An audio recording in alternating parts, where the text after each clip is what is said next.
Good morning everyone. ঘড়ির কাঁটায় এখন সকাল 6টা 15 মতো বাজছে। এদিকে ভিডিও শুরুতেই সকলকে জানাই শুভ মহালয়া। মহালয়ার দিন ভোরবেলা উঠবো না এরমটা তো হয় না। ভোর কেন, আমার তো প্রায় সারা রাত্রি ঘুম নেই, সারা রাত্রি আমি চোখের পাতা এক করতে পারিনি। তাই ভোর 5টার সময় উঠে মহালয়ার কিছুটা দেখে চোখ চুলকোতে চুলকোতে এখানে চলে এসেছি, কারণ আমার বাইরেটা দেখতে খুব ভালো লাগে, সকালবেলাটা খুব সুন্দর লাগে পরিবেশটা।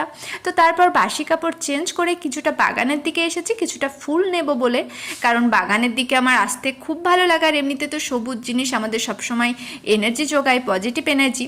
তো তারপরে এখন ঠাকুরের উদ্দেশ্যে আমি মঙ্গল আরতি করছি। সকাল সকাল মঙ্গল আরতি করলে মন প্রাণটাও খুব ভালো লাগে, তাই ঠাকুরকে আমার সমস্ত সুখ দুঃখ সব কিছু ঠাকুরের চরণে অর্পণ করলাম।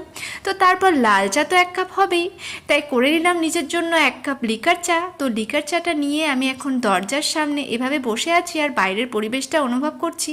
তো আমার মতো এরকম কারা আছো, তো কমেন্টে ঝট